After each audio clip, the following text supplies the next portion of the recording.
Hello and welcome to WION Live Broadcast from Washington, D.C. I'm Kate Fisher and these are the headlines.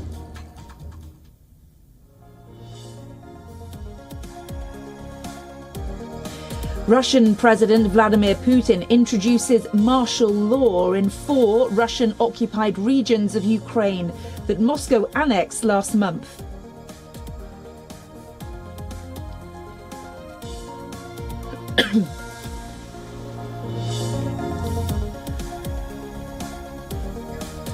The Israeli defense minister says the country will not send weapons to Ukraine, 2 days after Russia warned that an Israeli move to bolster Kyiv's forces would severely damage relations.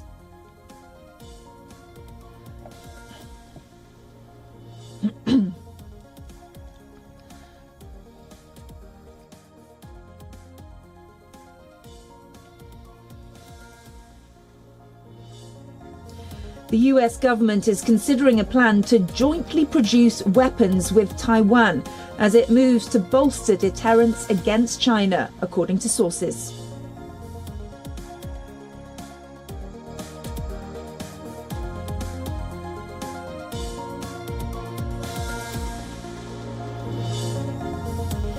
Former US President Donald Trump is expected to testify in a defamation case, pitting him against a prominent American columnist who's alleged that Donald Trump raped her in the 1990s.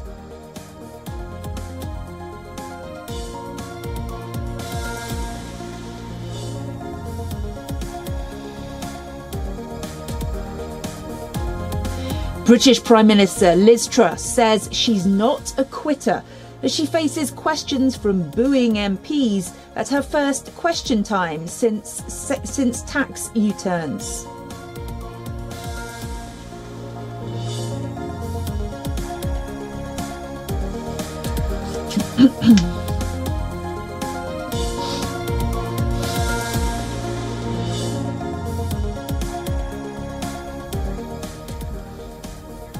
Ukraine's foreign minister has submitted a proposal to the Ukrainian President Volodymyr Zelensky to formally cut diplomatic ties with Iran after Kyiv accused Tehran of supplying kamikaze drones to Moscow.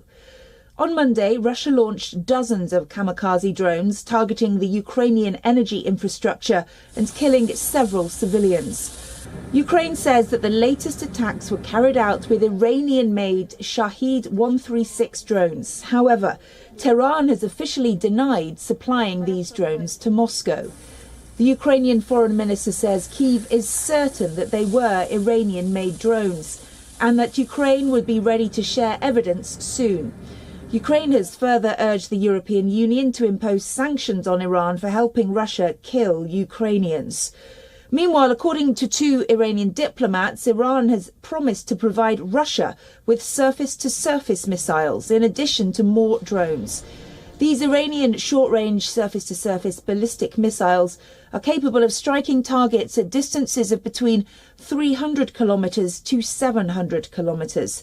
The Iranian diplomat rejected assertions by Western officials that such transfers breach a 2015 UN Security Council resolution. But Zelensky asserts that Moscow's dependence on the Iranian drones exposes Russia as bankrupt, both politically and militarily. The appearance of Iranian missiles, in addition to drones in Moscow's arsenal in the war with Ukraine, could raise tensions between Iran and the United States and other Western powers.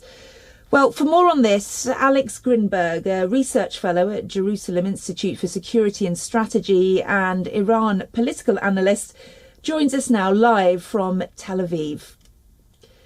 What is the significance of these extra weapons coming from Iran? Hi, nice to meet you. Well, this Iranian step bears a big importance because it's the first time Iran takes part directly in the war against Ukraine.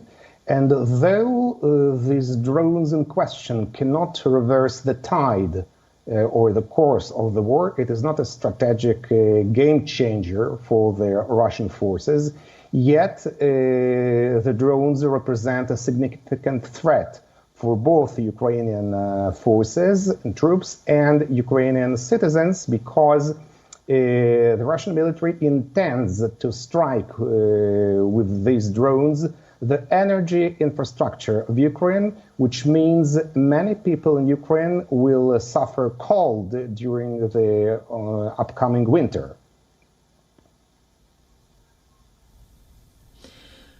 How are the US and Ukraine's other Western allies likely to react to this? Well, I think they will make more efforts to supply Ukraine with anti-missile and anti-drone jamming systems that exist, but Ukraine already has some of them, but it still needs more to counter these drone attacks.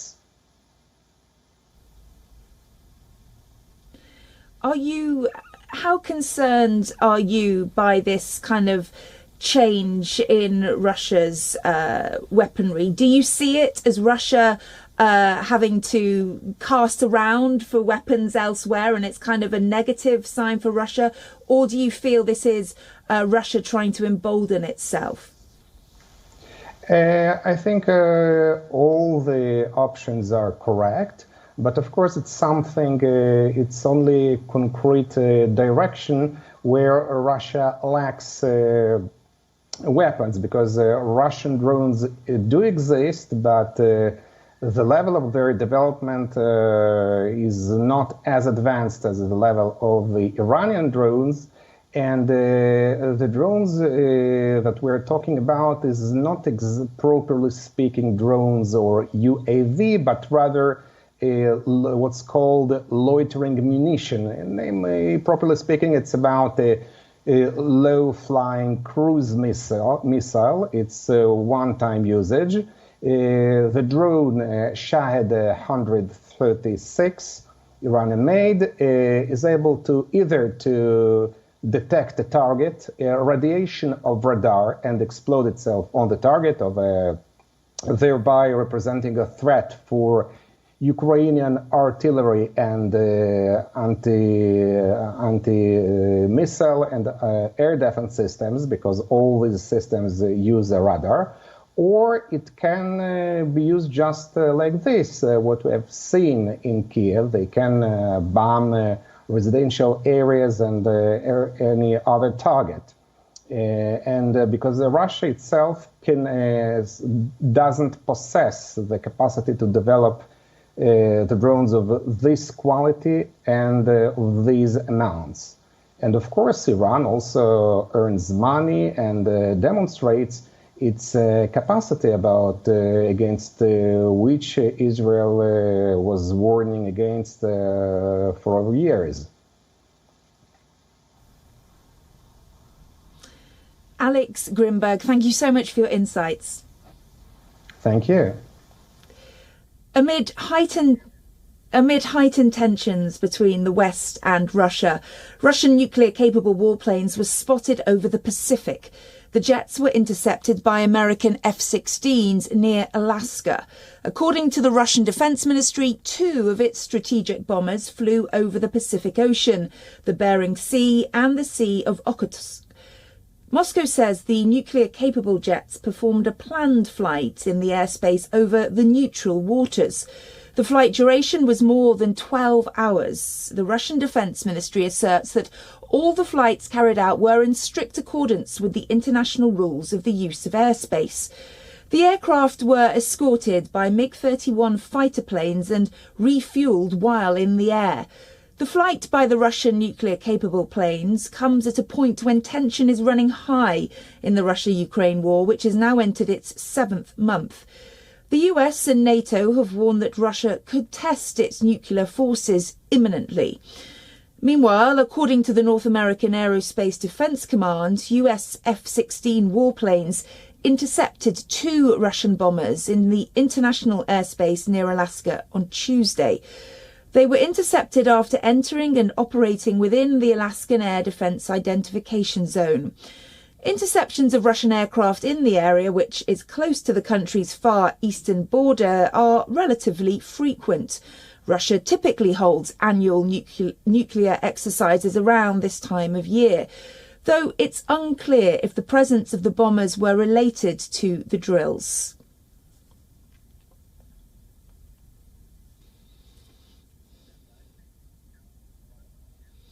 Well, a day after South Korea began its annual military drills, North Korea has now fired an artillery barrage into the waters off its coast. This is the second day in a row that North Korea has fired artillery shells targeting a maritime buffer zone. It was only yesterday that North Korea fired artillery shells near its border with South Korea. According to South Korea's Joint Chiefs of Staff, North Korea fired around 100 shells off its west coast and 150 rounds off its east coast.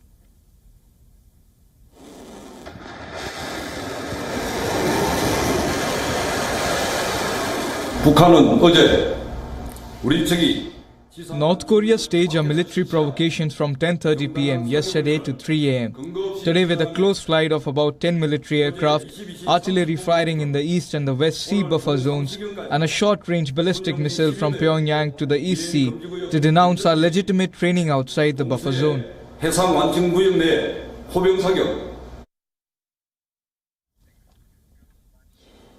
The South Korean military further said that the shells didn't land in the South Korean territorial waters, but instead fell inside the maritime buffer zones that the two Koreas established under a 2018 inter-Korean agreement. This is the second time in the last 5 days that North Korea has fired shells into the buffer zone, violating the 2018 agreements.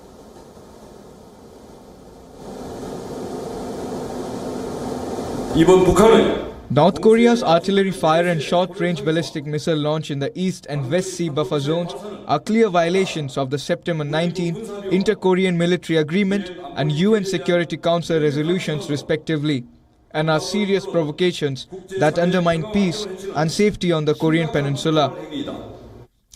Meanwhile, North Korea later said that the shots were designed to send a grave warning to South Korea in response to its firing of dozens of artillery shells on Tuesday, and urged that its enemies should immediately stop any provocative actions that causes military tensions. In recent weeks, North Korea has conducted a spate of weapons tests. It's launched 15 ballistic missiles since it resumed testing activities on September the 25th.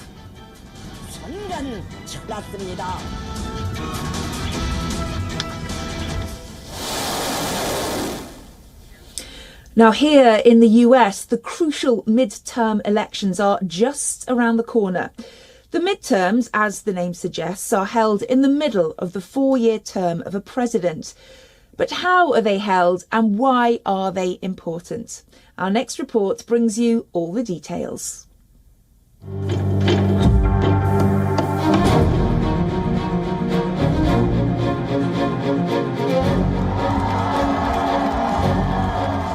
As the US is heading towards its midterm elections, there is a lot of speculation around what sort of impact it will have on Joe Biden's administration. But what are the midterm elections? Why are they even held? What implication does it have on the presiding government in US?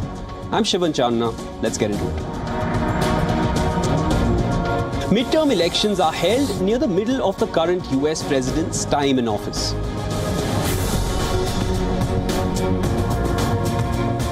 The Senate and the House of Representatives. These two chambers together make up America's legislature, known as the US Congress. The House of Representatives has 435 seats, all of which are up for grabs during the midterms for 2 years' time. The Senate has 100 seats, 1/3 of these are contested during the midterms.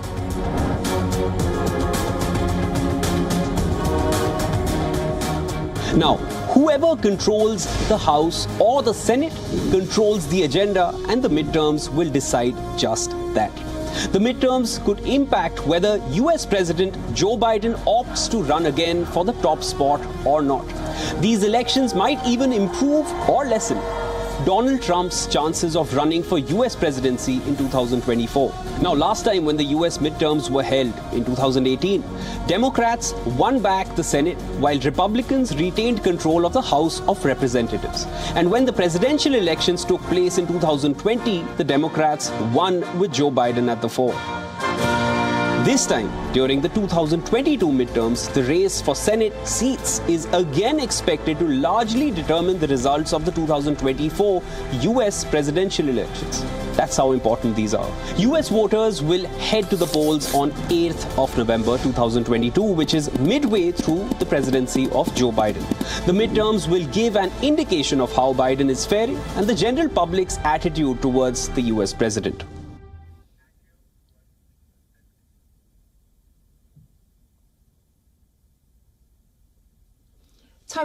Taiwan hopes to sign an early harvest trade liberalisation deal with the United States by the end of this year, as both experience heightened tensions with China. The Cabinet-level Office of Trade Negotiations expects to sign some 11 components of the US-Taiwan initiative on the 21st century trade talks. The 11 categories have not yet been decided, but they will include agriculture, environmental protection, trade facilitation, non-market policies, and acceleration of the digital economy, including access to information. Negotiators from the Taiwanese side say that the full initiative will be a bit leaner than a traditional free trade agreement, given the lack of sweeping cuts in trade tariffs. Taiwan's deputy trade representative Yang Zhenni has said that they're still in talks with the US over a time and location to hold the first round of meetings. The harvest meetings, as they're being called, are held to liberalise some trade between parties as a way to build trust towards reaching deeper agreements. The sides first agreed to hold trade talks in 1994, but had met only sporadically until this year. The initiative was announced in June, and both sides reached a consensus in August.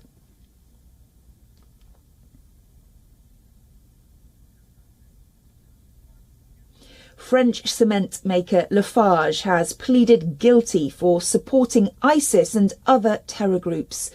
The firm accepted that it paid millions of dollars to the terrorist group to keep its plant operational in Syria at a time when the terror group was engaged in torturing Westerners. Lafarge has agreed to pay $778 million in penalty. Of two companies, Syrian subsidiary, have admitted to engaging in criminal conduct that constitutes material support to terrorism in both legal and practical terms. And there is no justification, none, for multinational corporations authorizing payments to a designated terrorist group. Such payments are egregious violations of our laws. They justify maximum scrutiny by U.S. authorities and warrant severe punishment. The US's Department of Justice has described this case as one of a kind and has accused the company of turning a blind eye to activities of the Islamic State. Lafarge opened its plant near the Turkish border in 2010, following a near $700 million investment.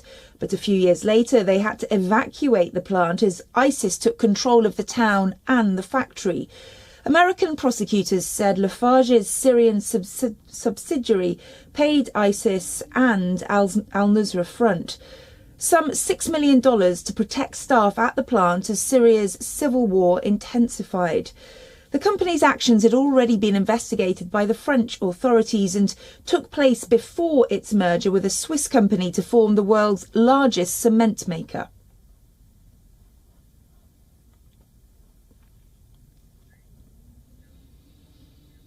Hong Kong's chief executive, John Lee, has unveiled a plan to woo back foreign talent and to ease the housing concerns, all in a bid to revive the city's title as an international financial hub.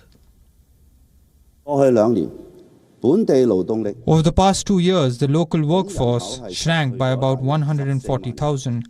Apart from actively nurturing and retaining local talent, the government will proactively trawl the world for talent. In his maiden address, Lee announced his plans to cut property duty for non-permanent residents and to relax visa rules to undo the damage done by a political crisis and COVID containment policies. Hong Kong is one of the most competitive economies in the world. It also serves as an important gateway connecting mainland China with global markets. We must be more proactive and aggressive in competing for enterprises and competing for talents. The government will put in place new institutional setup and implement a series of new initiatives targeted at attracting enterprises, investment, talent, and to enhance our competitiveness. As per Lee's plan, people who earn over $300,000 annually and those who've graduated from the world's top 100 universities and have 3 years of work experience will be eligible for a 2-year pass for exploring opportunities in Hong Kong. In a speech that lasted nearly 3.5 hours, Lee mentioned the COVID curbs at the end, but he did not specify on how the city would emerge from pandemic restrictions, which include RT-PCR tests within 2 days of arrival and outdoor mask mandates. The policy speech did come as a disappointment to some economists and investors who said that the proposal lacked a much-needed policy shake-up. Hong Kong faces mounting competition from Singapore as a regional hub for global business and talent, while its economy is also at risk of a third contraction in the last 4 years. Lee, who took office in July, has a rough road ahead. The city's economy has struggled in the fallout of COVID restrictions. Interest rates are rising. Making matters worse is the global inflation caused by the war in Ukraine. Hong Kong's labour force has dropped to near decade lows due to continued exits and an ageing population. A growing budget shortfall has also created risks for future government spending.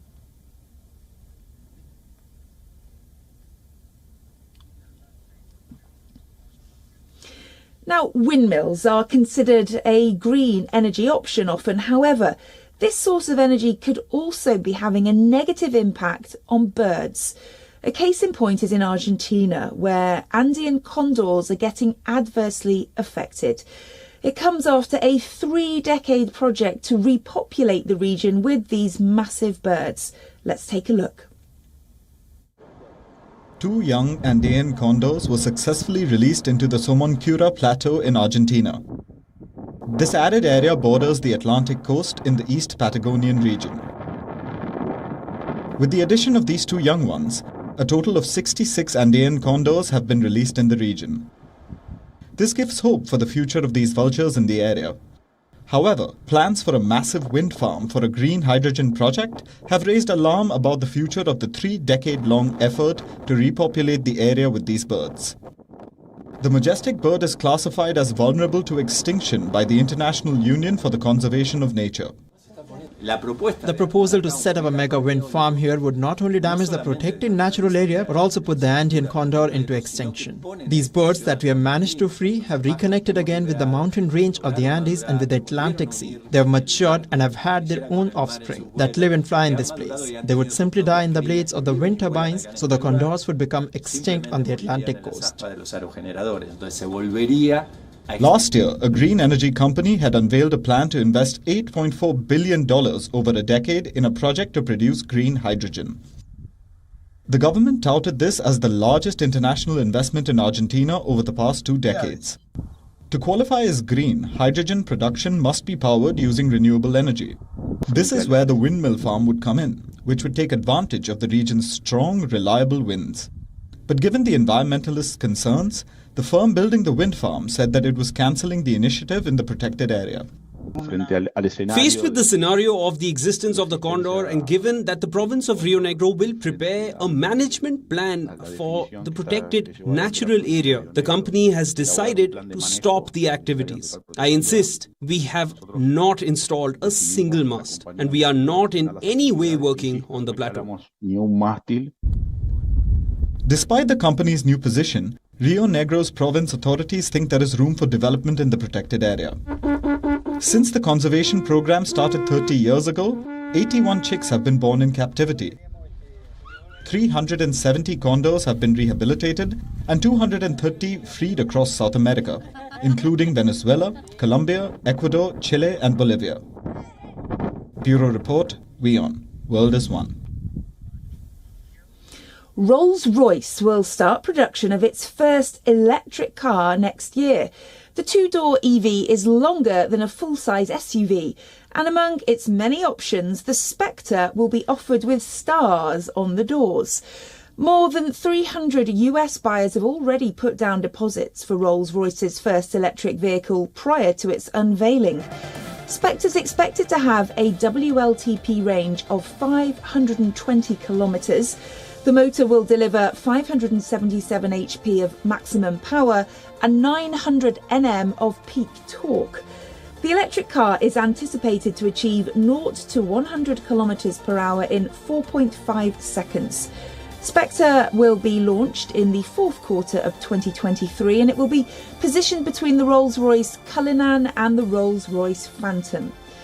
The Spectre electric car is based on the Rolls-Royce all-aluminium architecture and uses new Spirit software architecture with full Whispers integration. Rolls-Royce is presenting the Spectre as the world's first ultra-luxury electric super coupe and a successor to the Phantom coupe. The company has already confirmed that its entire product portfolio will be fully electric by the end of 2030.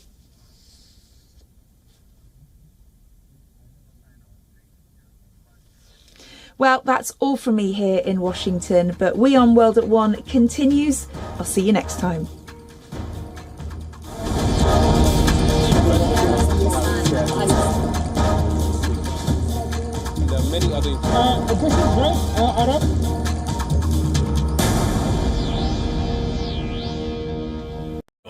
India's global.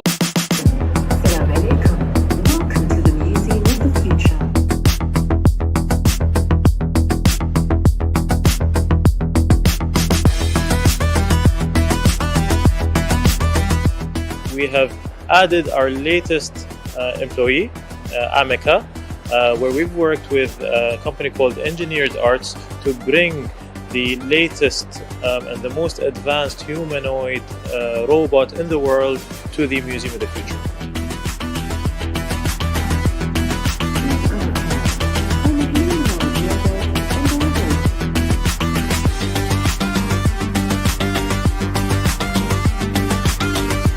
This robot is very unique in its stance because it uses artificial intelligence in a way of understanding people's questions and responding to them. In addition, if you look at the robot and its facial expressions mimic that of a human being's. The way it tracks the person, the way it looks at it is very unique and it's very special, and we're very, very, very excited to have Amika with us here today.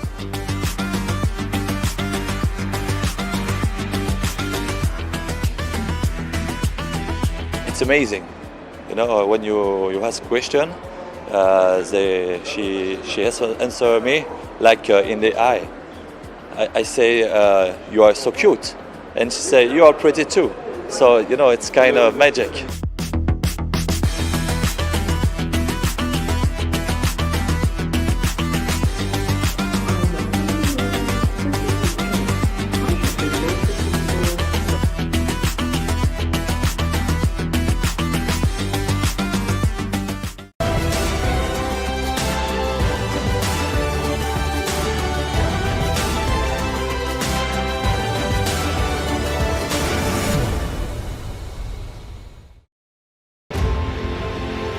It's code red for humanity. The alarm bells are deafening. Wildfires, floods, and hurricanes. Extreme climate events warn of impending doom. Is the world heading towards a climate catastrophe? Watch WION's Climate Tracker weekdays at 12 p.m. GMT, 5:30 p.m.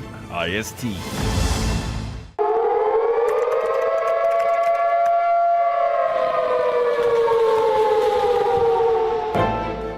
You don't know how to fix the holes in our ozone layer. You don't know how to bring the salmon back up a dead stream. You don't know how to bring back an animal now extinct. And you can't bring back the forest that once grew where there is now a desert. You have ignored us in the past and you will ignore us again. We have run out of excuses and we are running out of time. Show us your faithfulness. Show us your trustworthiness. Show us your honesty. Prove us wrong. We desperately need you to prove us wrong. God help us all. There are many other